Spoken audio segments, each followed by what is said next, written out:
Hello बच्चों, Delhi public school के online class में आपका स्वागत है। आज हम हिंदी ग्रामर के संधि टॉपिक के बारे में पढ़ेंगे।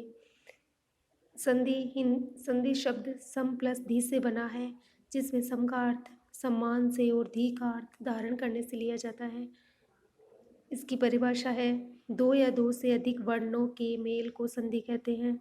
जैसे रविंद्र, रवि प्लस इंद्र, गणेश गण प्लस ईश, उद्यान उद प्लस यान, महेश महा प्लस ईश आदि। संधि के भेद, संधि के प्रकार। हिंदी व्याकरण में संधि के मुख्यतः 3 प्रकार होते हैं: स्वर संधि, व्यंजन संधि और विसर्ग संधि। स्वर संधि होती है जब स्वर के बाद स्वर आए तो उसे स्वर संधि कहते हैं। ए आ के बाद वापिस ए आ आए तो उसे स्वर संधि कहते हैं। जैसे रविंद्र, रवि प्लस इंद्र, प्रियसी, प्रिय प्लस एसी।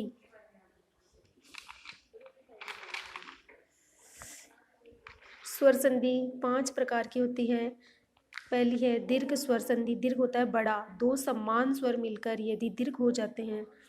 जैसे यदि ए आ बड़ी ई छोटी ई ऊ बड़ा ऊ के बाद वे ही लघु, लघु होता है छोटा, या दीर्घ मीन्स बड़ा आए तो दोनों मिलकर क्रमशः आ दीर्घ ई दीर्घ ऊ हो जाते हैं। जैसे अन्न प्लस अभाव, तो अन्न में ए प्लस ए मिलकर के आ बन जाता है, शब्द बनता है अनाभाव।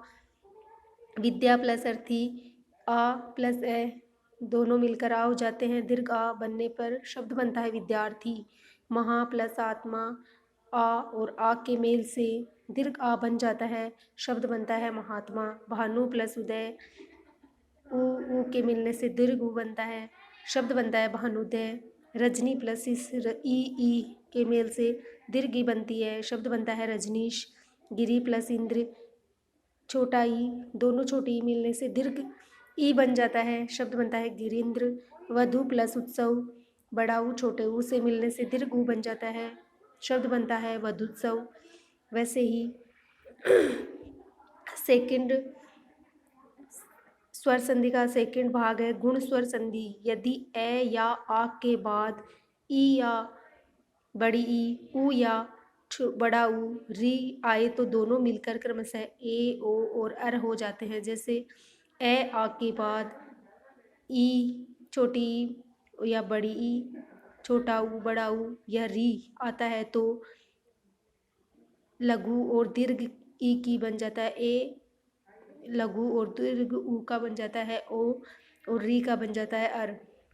वैसे ही जैसे गण प्लस इस, तो गण में ए और बड़ी ई के मिलने से ए बन जाता है, शब्द बनता है गणेश। देव प्लस इंद्र, ए और ई के मिलने से ए शब्द बनता है, ए वर्ड बनता है, ए शब्द और वाक्य ये शब्द बनता है देवेंद्र। रमा प्लस इस, आ प्लस ई से ए और शब्द बनता है रमेश। वीर प्लस उचित, वीर ए और ऊ के मिलने से ओ और शब्द बनता है वीरोचित। जल प्लस ऊर्मी, तो इसमें जल में ए साउंड आ रहा है, ऊर्मी में बड़ा ऊ आ रहा है तो ओ वर्ण बनता है ओ, दीर्घ ओ और शब्द बनता है जलोर्मी। महा प्लस ऋषि, शब्द बनता है महर्षि। इसमें ऊपर बताया हुआ है कि दीर्घ ए आ के बाद लघु या दीर्घ ई आता है तो उसका ए हो जाता है ऊ, और दीर्घ ऊ आता है तो ओ हो जाता है, और री आता है तो अर हो जाता है। आगे का पार्ट है स्वर संधि का तीसरा भाग है वृद्धि स्वर संधि। जब ए या आ के बाद ए या आई हो तो दोनों के मेल से आई, तथा यदि ओ या औ हो तो दोनों के स्थान पर औ हो जाता है। जैसे ए आ के बाद ए आई ओ औ आता है तो ए आई का ए ओ औ का औ हो जाता है, दीर्घ औ हो जाता है। जैसे जलोद, जल प्लस ओद, तो दीर्घ औ हो जाता है और शब्द बनता है जलोद। एक एक, एक प्लस एक, ए प्लस ए, दीर्घ ए बन जाता है और शब्द बनता है एक एक। जलोस्ती, जल प्लस ओ प्लस सदी, इसके 3 टुकड़े होते हैं और जल में ए आ रहा है प्लस ओ प्लस ए और इसका औ हो जाता है और शब्द बनता है जलोस्ती। वैसे ही सदैव सदा प्लस एव और शब्द बनता है सदैव। परमेश्वर परम प्लस ऐश्वर्य और शब्द बनता है परमेश्वरी। अगर बच्चों अगर आपको इन नियमों में कुछ समझ में नहीं आता है तो आप कमेंट कर देना। आगे के स्वर संधि के पार्ट कल पढ़ेंगे। ओके, इसको लर्न एंड राइट दोनों करना है। Thank you.